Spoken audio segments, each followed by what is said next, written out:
नमस्कार। मैं doctor A K. Sinha, आनंद homeo clinic में आपका स्वागत है। आज हम बात करेंगे पेट की बीमारी के बारे में। जो ज़्यादा खाने जा ये बीमारी ज़्यादा होती है। दोस्तों, मेरे चैनल पर नए हैं तो सब्सक्राइब कीजिए, लाइक कीजिए और शेयर कीजिए। अब हम बात करते हैं वह कौन सी बीमारी है।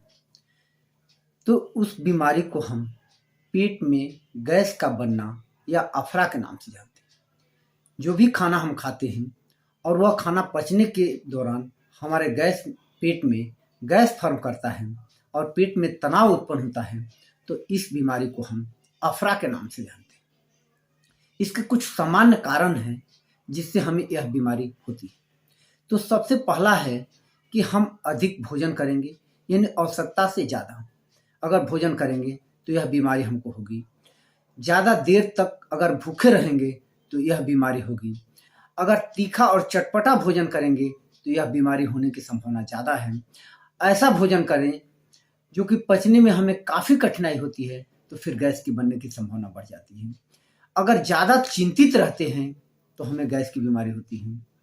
अगर हम कोई भी भोजन अच्छी तरह से चबा के नहीं खाते हैं तो हमें गैस बनने की संभावना बढ़ जाती है।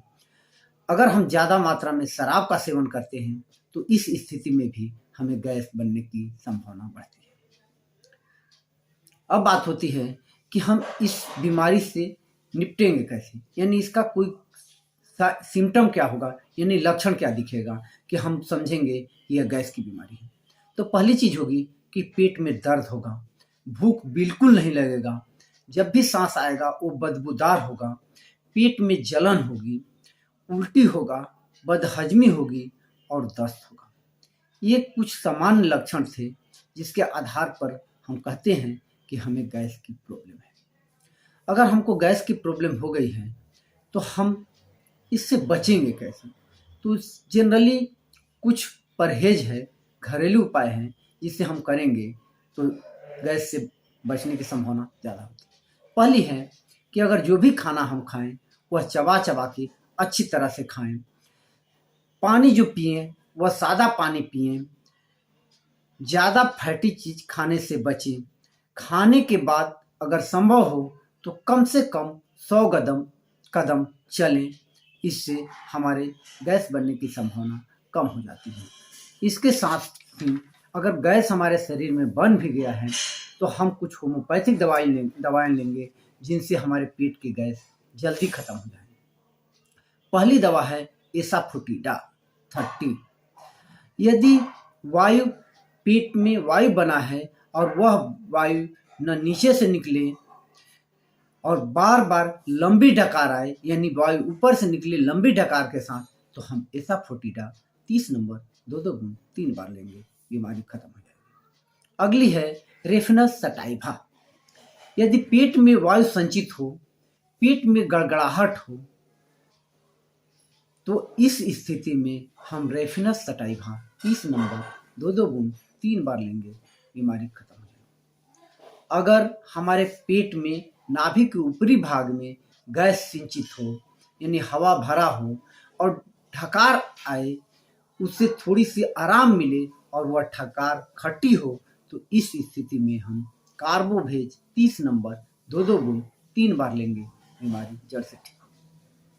अगर गैस नाभि के नीचे वाले हिस्से में एकत्र हो और पेट तना हुआ महसूस हो, गैस न नीचे से न ऊपर से, गैस कहीं से न निकले, तो ऐसी स्थिति में हम लाइकोपोडियम 30 नंबर 2 बूंद 3 बार लेंगे, बीमारी जड़ से ठीक हो। एक और दवा है जिसे हम चाइना के नाम से जानते हैं। अगर हमारे पेट के चारों ओर, यानी पूरे पेट में नाभि के चारों ओर तनाव हो, ढकार आए, फिर भी बीमारी में कुछ कमी महसूस ना हो, दूध या फल खाएं तो बीमारी बढ़ जाए, यानी गैस का फॉर्मेशन ज़्यादा होने लगे, तो इस स्थिति में हम चाइना 30 दिन में 3 बार लें, बीमारी जड़ से ठीक हो।